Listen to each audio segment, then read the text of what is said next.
I deserved all the credit I received. Nobody's seen more than I've seen. None of these fighters, none of these athletes. I'm the king of the barbarians. There's no one that could surpass me in the pain I've endured. Training, or when you're laying in bed and you're envisioning this fight, how do you see this fight turning out? Champion of the world, Mike Tyson. Then I'll illustrate my reign with bloodshed and pain. Then everybody will fear me. Got tremble in the bones. And Holyfield, he lucky I didn't bite his throat off. I don't know. Mike Tyson was a monster. He was a monster. Those are the kind of guys you see in a nightmare, and you wonder, wake up, wake up, wake up, wake up. And you wake up and say, so glad that was a dream. Sign the contract, big boy. Sign the contract.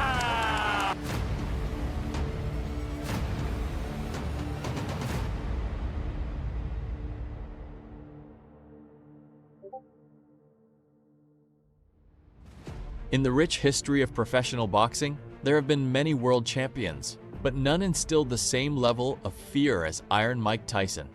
He was a two-time heavyweight champion of the world, with 16 title fights going, 13-3 in those 16 title fights. At 5 feet 10 inches tall, he wasn't quite a giant, but what made Tyson so feared was his power.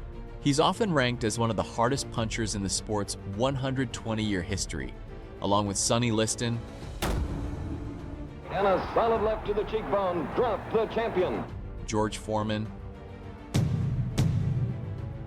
vicious left sends Norton crumbling to the canvas for the second time. and of course, Deontay Wilder. And down he goes, right hand, left hand. Yet despite the reputation, many fans still don't know just how horrifying he was in his prime. And so, today, we take a closer look at 3 of Mike Tyson's best knockouts that shook the boxing world and helped build his reputation as one of the most formidable fighting machines in combat sports history. To start, we will watch perhaps Iron Mike's most iconic win, the fight which made him the youngest heavyweight champion in boxing history. Iron Mike's first ever title appearance came against a veteran named Trevor Berbick. This championship fight took place on November 22, 1986.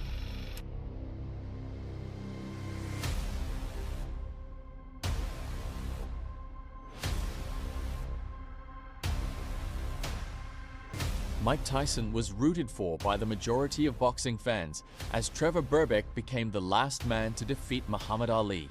Mike was determined to avenge his idol, and from the opening bell, Mike made his intentions very clear by landing a thunderous right hand.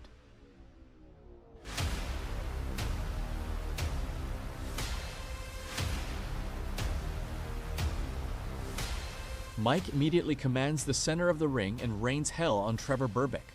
Despite being just 20 years old, he displayed a level of confidence that no one could have predicted. Mike's power had Berbick stunned from the first punch he threw. After the initial barrage, Trevor began to panic and lose sight of his plan. But he learned very quickly, staying in punching range of Mike Tyson is a huge mistake.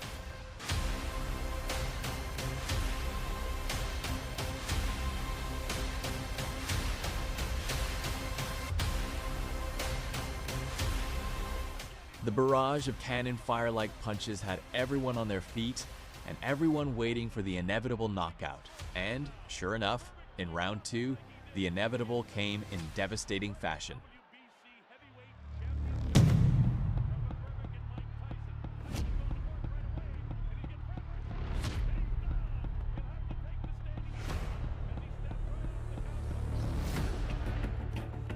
Dazed and flustered, the only thing Trevor could do was fight on and pray for a miracle.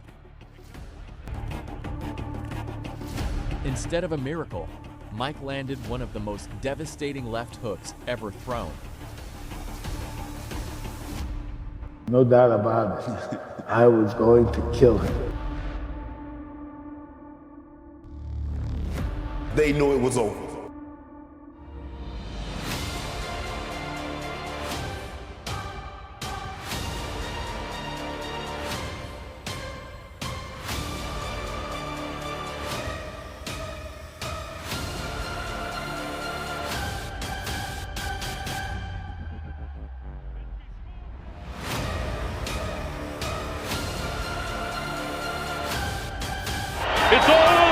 we've got a brand new heavyweight champion of the world, Mike Tyson.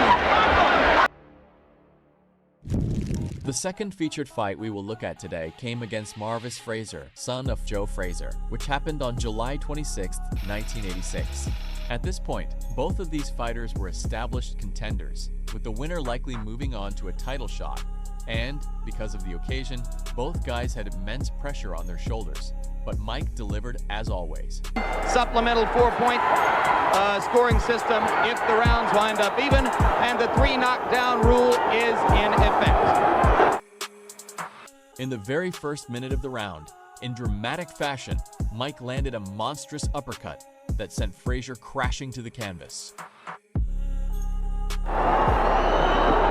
Uppercut, and Marvis is hurt.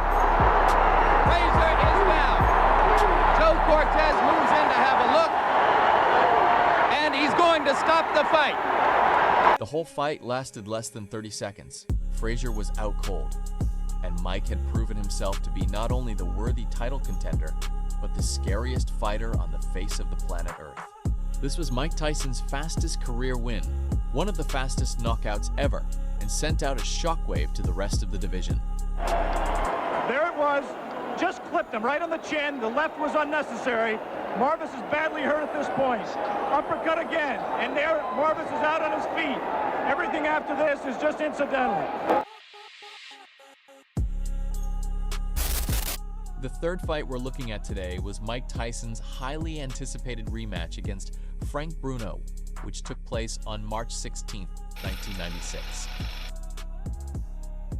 Despite being out the ring for over 3 years and having a few warm-up fights, Mike was a massive favorite going into the contest, as Mike had previously beaten Frank by way of spectacular knockout. Mike was out to get a repeat and win back the title, though Frank, now a different fighter, was still haunted by the brutal end to their first encounter and was looking to prove that he could overcome Mount Tyson. For Mike, however, many questions began to arise about how much the 3-year layoff affected his performance, and boxing fans worldwide were wondering if he was still a title-caliber fighter, and boy did he answer those questions. By producing an incredible comeback and spectacular finish, he reminded everyone who Iron Mike was. First physique, 27 pounds heavier, almost 4 inches taller, huge reach advantage, and here we go, round 1.